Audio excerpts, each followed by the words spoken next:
Hi, it's Steve.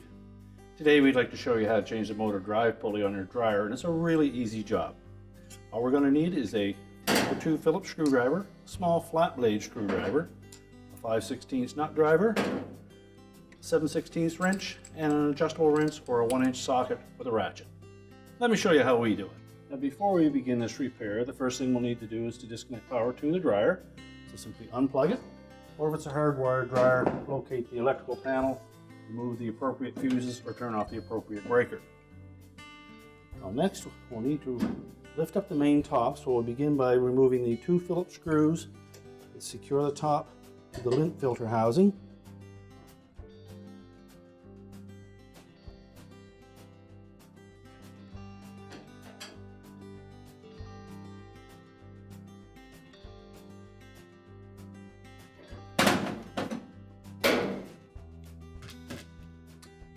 Now there are also 2 spring clips at the front of the main top that secure it to the front panel.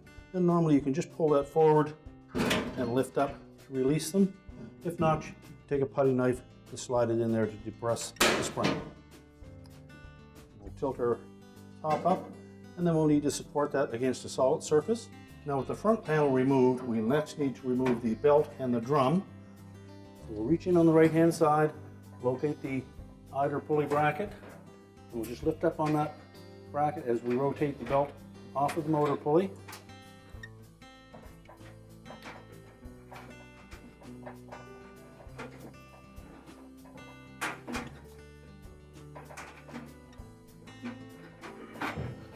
Now with the belt released from the motor pulley, and then lift the whole drum completely out.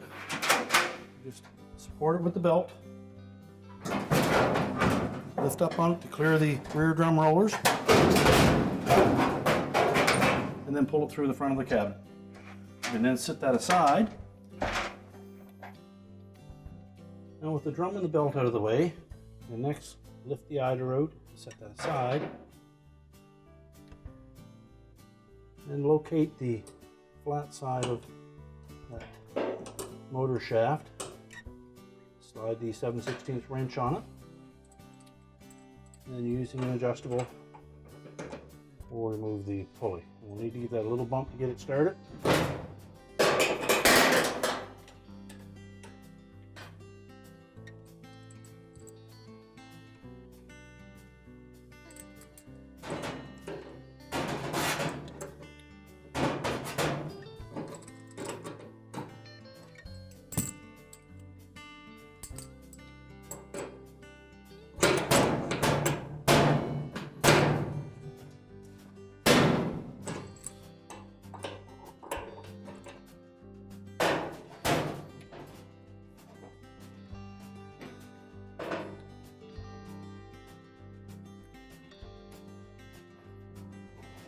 And just continue to unthread that pulley from the motor shaft.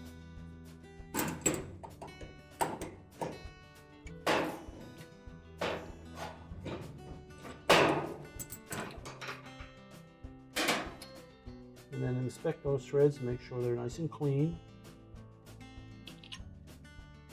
We'll also remove the belt guard. Just slide that off the shaft and discard it. And next we'll take our new pulley. Just start the threads by hand, and then reposition our 7/16 wrench to the opposite side.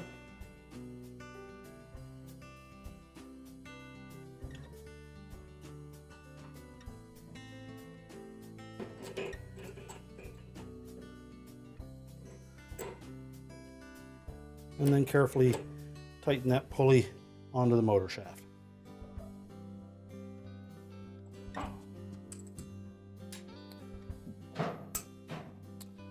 Well, next we're ready to reinstall the idler and the drum and the belt. Now with the motor pulley back on the dryer motor, we'll next need to put the drum and belt back on and also engage that belt with the idler pulley. Now the idler pulley has a tongue on the lower portion of that mounting bracket along with two little tabs. And in the base of the dryer there are two slotted openings. The larger slot will accept the end of that tongue or bracket, and the narrower slot, which sits almost directly under the motor shaft, and two little tabs will fit down into that. So you can position that, although it will probably drop out of place as you put the belt on. Now with the drum removed, we'll give you a little bit of an indication how this belt will fit around the drum, idler pulley, and motor pulley. The groove side of that belt will fit into the motor pulley. Wrap around the idler, and then the rib side will lay against the outer surface of the drum. Spring tension of the idler will keep the belt tight. So next we'll take the drum. This groove at the back is going to sit on top of the two drum rollers. So using the belt to support the weight of the drum, we lift that into position.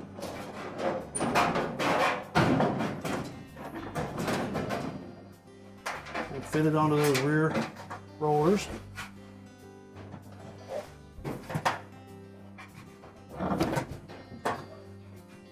You need to make sure that the felt sits outside of that lip for the rear bulkhead.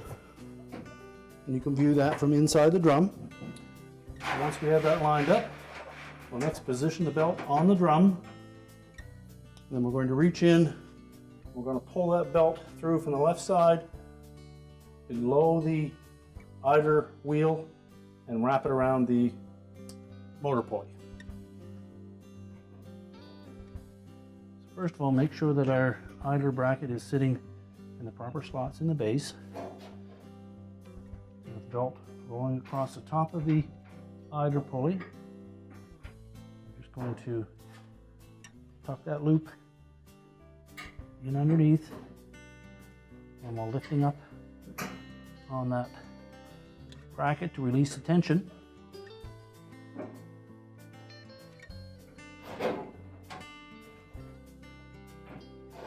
Roll that belt around the motor pulley. That puts the groove side of the belt on the motor pulley, the flat side on the idler pulley.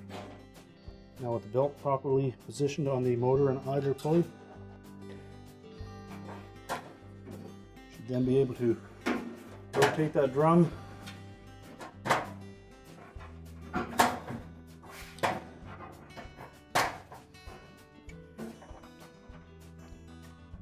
just do a visual, make sure it's still in place, and then we can go ahead and put the front panel on. Now with the drum back in place, we can put the front panel back on. We need to line up these rectangular holes on the bottom with the two clips, one on either side of the front flange of the cabinet.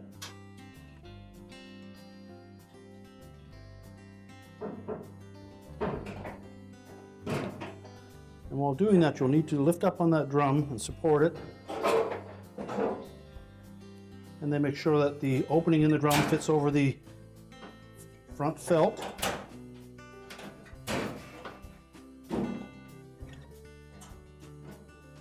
And then we can reinstall the retaining screws.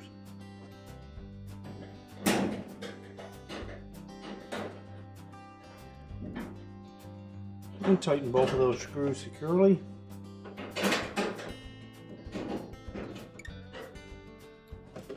We'll then reconnect the wire harness to the door switch and make sure the locking tabs engage. And then lower our main top down into position. And we'll pull slightly forward on it so that we can engage these two clips on the front. Push it back into place. We'll next reinstall the two screws into the filter housing.